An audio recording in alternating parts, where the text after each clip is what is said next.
Hello दोस्तों। हम सभी बचपन से सुनते आते हैं कि हम अर्थ पे रहते हैं, जो कि हमारे सोलर सिस्टम के कई प्लैनेटों में से एक प्लैनेट है। तो इससे एक प्रश्न उठता है कि यदि हमारे सोलर सिस्टम में और भी प्लैनेट है, तो अर्थ में ऐसा क्या है कि केवल यहीं पे ही लाइफ पनप पाई? और हमारे सोलर सिस्टम के बाकी मेंबर कौन और कैसे है? क्या वे भी अर्थ की तरह है या नहीं? अगर आप भी सोलर सिस्टम की क्यूरियोसिटी से भरे हो, तो जुड़े रहिए हमसे देसी विज्ञान के इस एपिसोड में। आज इस एपिसोड के जरिए हम अपने सोलर सिस्टम की यात्रा करने की कोशिश करेंगे। हम अपनी इस यात्रा की शुरुआत इसकी उत्पत्ति के कारण यानी अपने सन से करेंगे। सन या सूरज एक सितारा है जो हमारे सोलर सिस्टम के सेंटर में प्रेजेंट है और हमारे सोलर सिस्टम का इकलौता एनर्जी सोर्स है। इसकी उम्र लगभग 4.6 बिलियन साल है। आकार में ये पृथ्वी से 109 गुना और भार में 333,000 गुना बड़ा है। हमारी पृथ्वी इससे लगभग 15 करोड़ किलोमीटर की दूरी पर है। इसी के साथ हमारे पूरे सोलर सिस्टम के भार में 99.86% भार केवल सन का है। और अगर आप जानना चाहते हो कि इसका जन्म कैसे हुआ और कैसे इसकी मृत्यु होगी, तो देसी विज्ञान की सन सीरीज जरूर देखें। अब अगर हम सूरज से थोड़े बाहर की ओर आएं, तो हमें हमारे सोलर सिस्टम का पहला और सूर्य के सबसे नजदीक वाला प्लैनेट मरकरी यानी बुध मिलता है। सूर्य के सबसे नजदीक होने के साथ साथ ये सोलर सिस्टम का सबसे छोटा प्लैनेट है। इसका बाहरी सरफेस पृथ्वी की ही तरह ठोस जमीन है। आकार में ये हमारी पृथ्वी से 2.5 गुना छोटा है और कम भार होने के कारण इसकी ग्रेविटी भी काफी कम है, जिसके कारण इसका एटमॉस्फेयर यानी वातावरण काफी पतला या कहूं कि ना के बराबर है।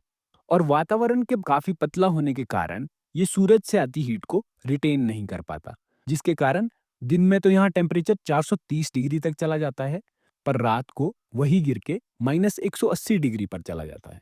इस पतले एटमॉस्फेयर के सूर्य की गर्मी को रिटेन करने में असक्षम होने के कारण सूर्य के सबसे नजदीक होने के बावजूद भी ये सबसे गर्म प्लेनेट नहीं है।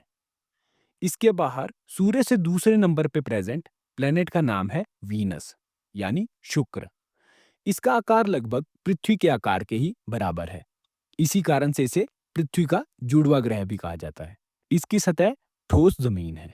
इसका एटमॉस्फेयर काफी मोटा है, जो कि मोस्टली कार्बन डाइऑक्साइड से बना है। अब इस कार्बन डाइऑक्साइड से बने मोटे वातावरण के कारण इसके एटमॉस्फेयर में ग्रीन हाउस इफेक्ट होता है, जिससे ये सूरज से आती गर्मी को ज्यादा से ज्यादा रिटेन कर पाता है। और इसी कारण से ये 464 डिग्री के एवरेज सरफेस टेम्परेचर के साथ हमारे सोलर सिस्टम का सबसे गर्म ग्रह है। इसकी अपनी एक्सिस पे घूमने की स्पीड पूरे सोलर सिस्टम में सबसे स्लो है, जिसके कारण इसका एक दिन इसके एक साल से भी बड़ा होता है। इसके बाहर सूर्य से तीसरा ग्रह है हमारी अर्थ यानी पृथ्वी। ये अभी तक का इकलौता प्लेनेट है जहां जीवन पाया गया है। इसका एवरेज सरफेस टेम्परेचर 15 डिग्री है, जो कि पानी को लिक्विड फॉर्म में बनाए रखने के लिए इम्पॉर्टेंट है। और इसी टेम्परेचर के कारण ये सोलर सिस्टम का एकमात्र प्लेनेट है जहां पानी लिक्विड फॉर्म में एग्जिस्ट करता है। इसका वातावरण मेनली नाइट्रोजन और ऑक्सीजन से बना है, जो इसे न ज्यादा गर्म और ना ज्यादा ठंडा होने देते हैं। अर्थ पूरे सोलर सिस्टम का सबसे ज्यादा डेंस यानी सबसे ज्यादा घनत्व वाला प्लेनेट है। इसके बाद चौथे नंबर पे आता है मार्स यानी मंगल। इसकी सतह आयरन ऑक्साइड यानी लोहा जब जंग का रूप लेता है उससे बनी है, जिसके कारण ये लाल रंग का दिखाई पड़ता है और इसी कारण से इसे लाल ग्रह भी कहा जाता है। आकार में मंगल पृथ्वी का लगभग आधा है। इसका वातावरण काफी पतला है, जो कि मोस्टली कार्बन डाइऑक्साइड से बना है। पतला होने के कारण ये सूरज से आती हीट को ज्यादा रिटेन नहीं कर पाता, जिसके कारण इसका एवरेज सरफेस टेम्परेचर -60 डिग्री है। मार्स का सरफेस तो ठोस जमीन है, पर बाकी बचे प्लैनेट्स में ये आखिरी है जिन पे ठोस जमीन है। इसके बाद आने वाले प्लैनेट्स या तो गैस से बने हैं या आइस जाइंट्स है, पर ठोस जमीन वाला सरफेस किसी का नहीं है। मार्स के बाद पांचवें नंबर पे आता है जुपिटर यानी बृहस्पति। जुपिटर हमारे सोलर सिस्टम का सबसे बड़ा ग्रह है। ये एक गैस जायंट है, यानी ये केवल गैसों से मिलके बना है, जो कि मेनली हाइड्रोजन और हीलियम है। इस पे कोई ठोस सरफेस या जमीन नहीं है। आकार में ये पृथ्वी से 11 गुना बड़ा है। भार में ये बाकी सारे प्लैनेट्स के टोटल भार का दुगना है। इतना बड़ा और भारी होने के कारण जुपिटर अपनी मैसिव ग्रेविटी के कारण बाकी अंदर वाले प्लैनेट्स की ओर जाते कॉमेट्स और एस्टेरॉयड को अपनी ओर खींचकर प्रोटेक्टर का काम करता है। इसके बाद छठे नंबर पे आता है सैटर्न यानी शनि। ये भी एक गैस जाइंट है जो कि मुख्यतः हाइड्रोजन और थोड़ी मात्रा में हीलियम से बना है। ये अपने अद्भुत रिंग स्ट्रक्चर के लिए जाना जाता है जो कि आइस पार्टिकल, रॉकी डिब्रिस और धूल से बने हैं। यह हमारे सोलर सिस्टम का दूसरा सबसे बड़ा प्लैनेट है जो कि आकार में अर्थ के डायमीटर से 9.5 गुना बड़ा है। पर इसी के साथ-साथ ये सोलर सिस्टम का सबसे कम डेंस प्लैनेट भी है। इसकी डेंसिटी पानी से भी कम है। यानी अगर कोई इतनी बड़ी पानी की बॉडी हो जिसमें ये समा सके, तो उसमें सैटर्न पानी के ऊपर तैरेगा, डूबेगा नहीं। 7वें नंबर पे आता है प्लैनेट यूरेनस यानी अरुण ग्रह।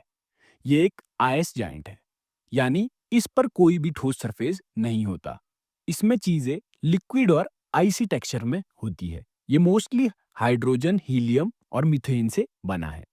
आकार में ये पृथ्वी से 4 गुना बड़ा है, बट ये भी काफी कम डेंस है, जो कि लगभग शनि के बराबर है। ये हमारे सोलर सिस्टम के सबसे ठंडे प्लैनेट में से एक है।